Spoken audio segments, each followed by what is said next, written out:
Hi everyone, welcome back to Coffee, Books, and Rain. I'm Rachel with my coffee, with my books, and my reviews. No rain, but I always have hope. I actually really had hope that the temperatures this week were going to be better than last week. When I was looking at the forecast, it said the 80s this week, and we're definitely still in the 90s. But I'm still drinking my hot coffee and still consuming about as many books as usual. But I am just like a tiny bit behind, and so I am trying to catch up.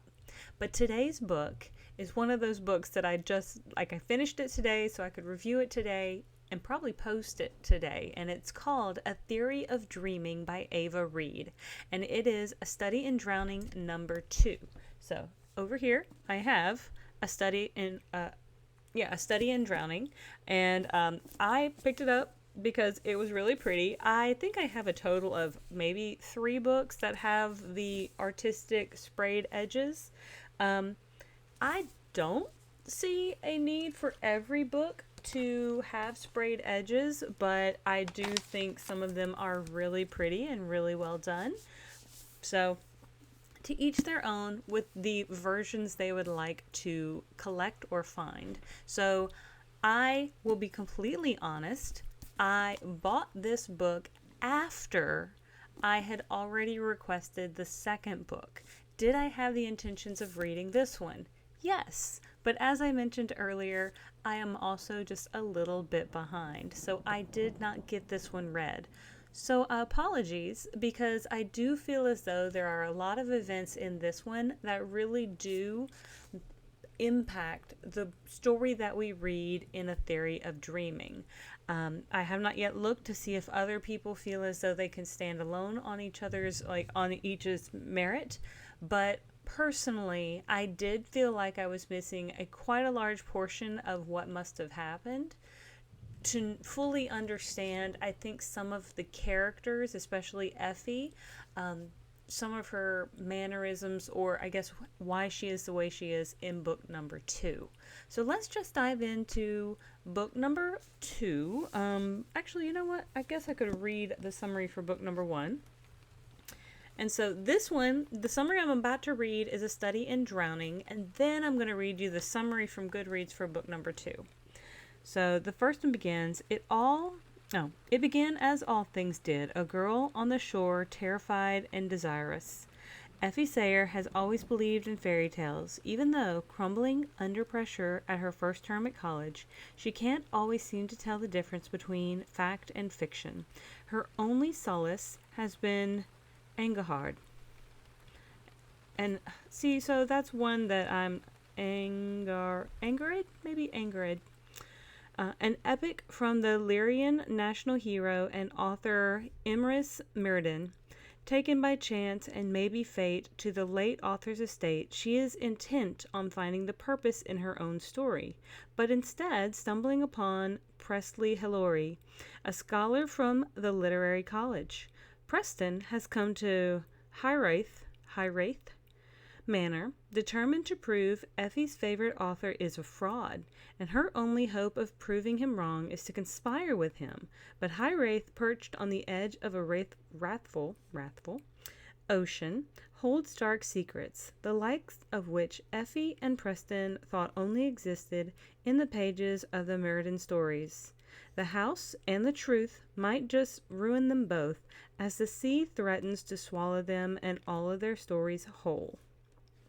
So I will say, just from reading that summary, this book sounds potentially more action-packed than the one that I got in book #2, A Study in Drowning.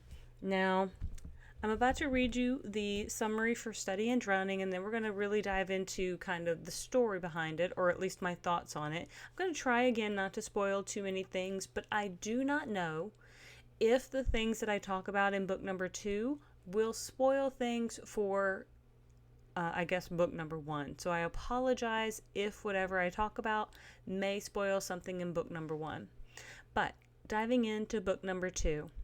Return to the immersive, lush, and dreamlike world of the instantly best-selling dark academia fantasy A Study in Drowning, as the aftermath of their first discovery pulls Effie and Preston on a final adventure and brings their haunting love story to its end in this stunning sequel and final book in the duology.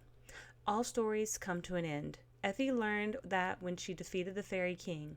Even though she may never know exactly what happened at Hyrith, she is free of her nightmares and is able to pen a thesis with Preston on the beloved national fairy tale Angharad. And I again hope I'm saying this right. Again, when you read things in your head versus saying them aloud, sometimes they come out a bit differently. She has finally earned a spot at the Literature College, making her the first woman in history to enroll. But some dreams were dangerous, especially when they come true. The entire university and soon the entire nation is waiting for her to fall. With the Fairy King defeated and Mirrodin's legacy exposed, Effie can no longer escape into fantasy. Who is she without her stories? With Effie under threat, Preston is surprised to discover a rage simmering inside him. Ringing in his ears like bells, he begins to dream of a palace under the sea, a world where he is king, visions that start to follow him even in waking. As the war between, I think it's Lear, and Argent explode, Effie and Preston find themselves caught in the crossfire. Effie losing her dreams and Preston losing himself in his. Are dreams ever truly just dreams? So, it is considered dark academia, fantasy, a little bit of romantic, and a little bit of gothic. And, it does release January 29th of 2025. I think that's today, which I'm going to try to release this episode pretty much as soon as I kind of get it tidied up a little bit and posted. So a little bit later in the day. But it is about 416 pages. And I want to say it went pretty quickly on my e-reader, but I actually used it on the NetGalley reader, which if you access the web page, there is an actual little tab at the top of the page that actually allows you to read some of your books just directly onto the NetGalley. Now, I did have it on my phone, but I think I had other books going and just happened to be reading it there at the time.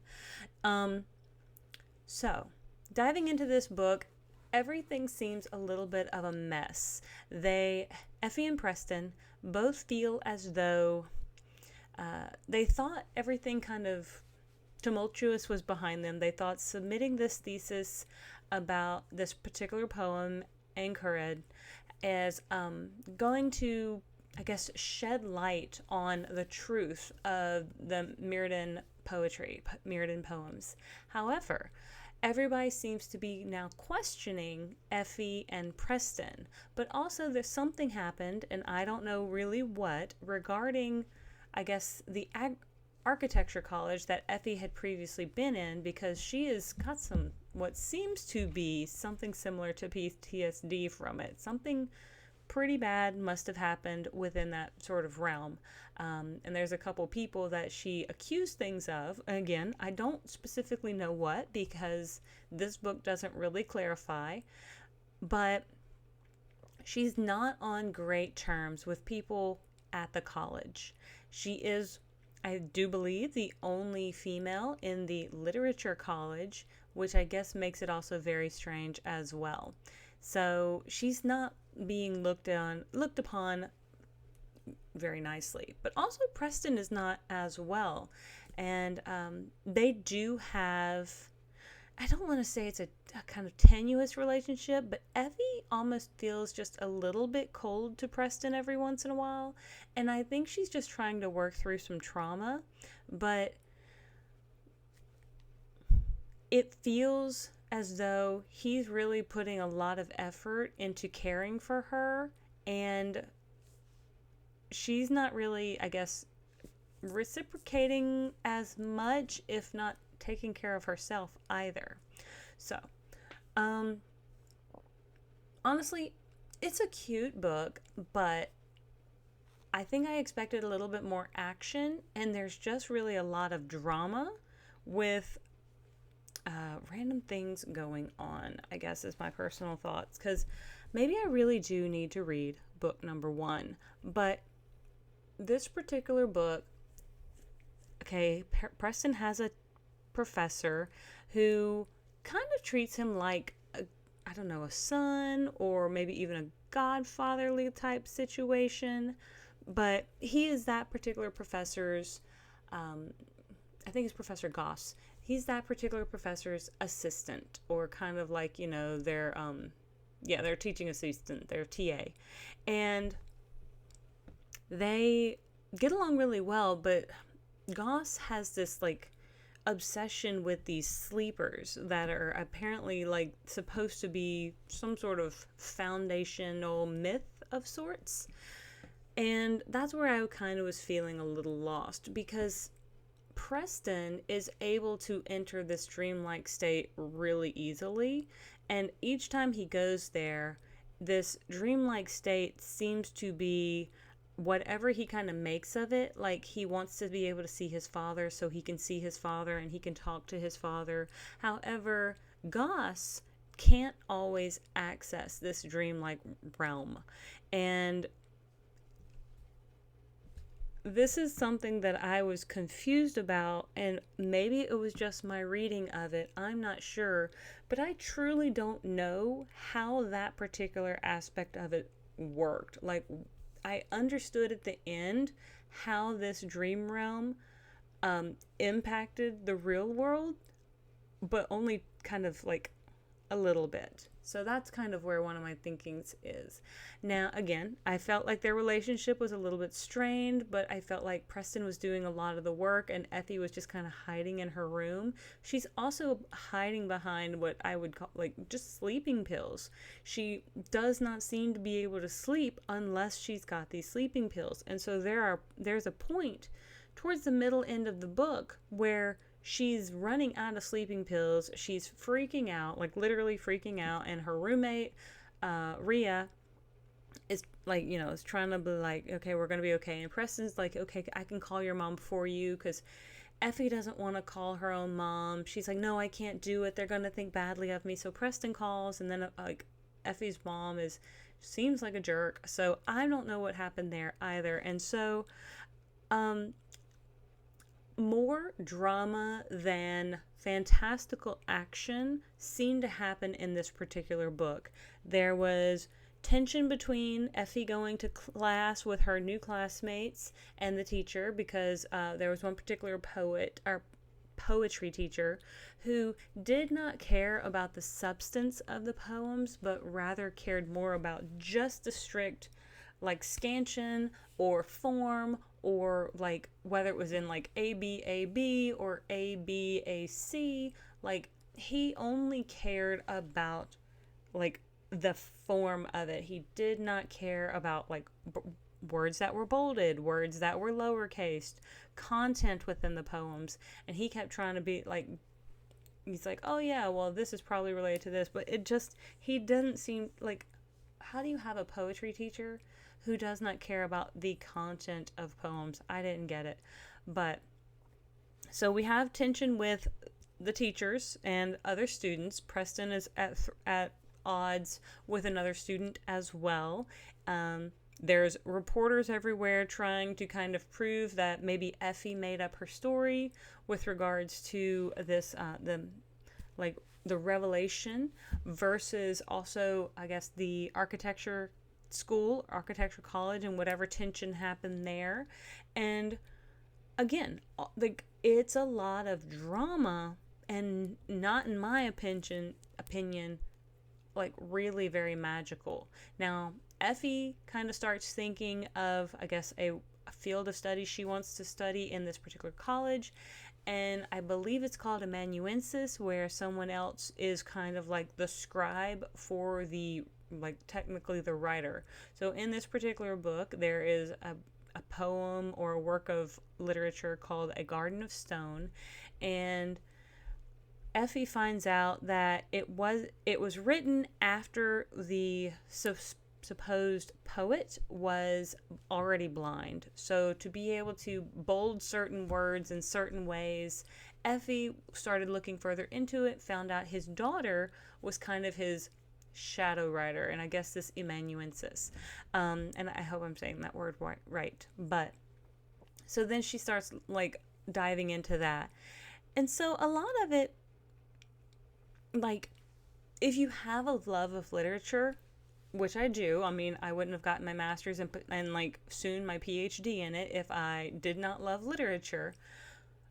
If you like literature, those aspects can be really interesting for like this type of book. However, I picked up this book thinking it kind of was going to have some magical, fantastical elements, and I think I was a little disappointed. So that's my personal thought on that, because I didn't see, I guess, as much magic or fantastical as I was hoping for.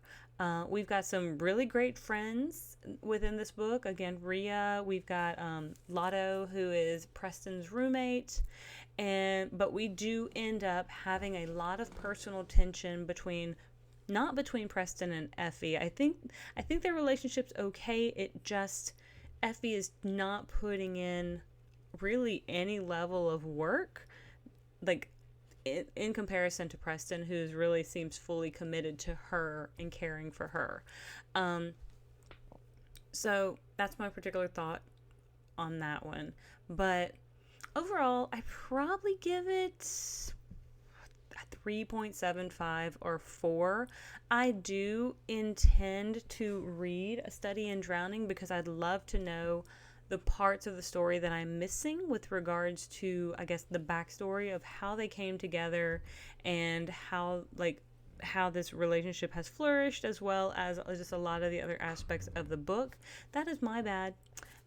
It's still pretty good, but I don't know. There's also some kind of like conflict with the nations, and so I mean, it's good, but it's not as magical as I guess I was hoping for. So that's why I give it the rating that I give it. It's not a bad book, and if you loved the first one, this one may be a good completion book. I see someone else says the addition of this book lends these storylines more complete and well-rounded conclusions. So, and that comes from a person named Jackie, who I just wanted to throw that out there because it sounds like she did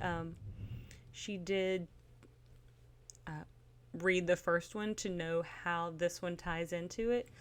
I didn't know it was just going to be a duology either. So if I had known that I'm literally missing 50% of the story, there we go. I probably would have been a bit more active and probably would have reviewed that one first before diving into this one.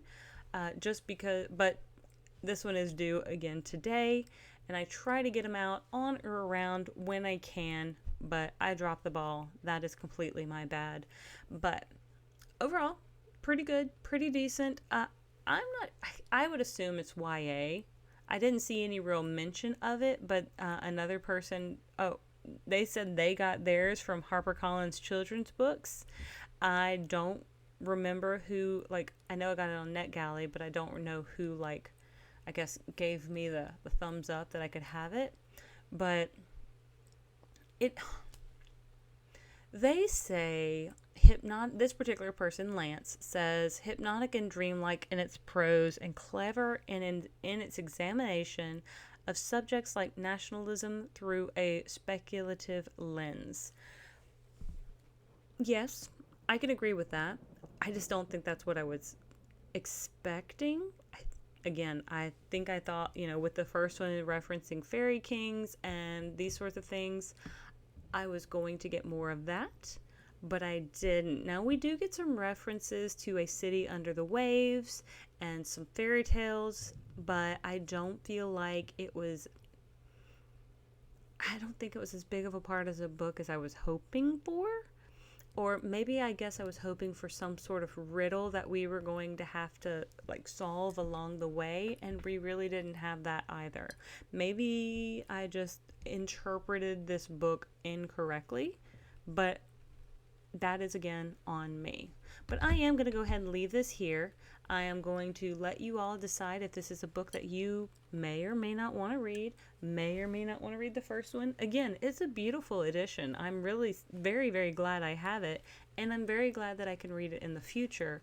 However, I do want to compare it to this one and see if the action is a little bit more action, or fantastical elements are more of what I was expecting versus this one. So thank you so much for joining me on this journey. If you have not liked and subscribed already, I hope you will. And with all of that being said, I will see you guys on the next page. Have a great one.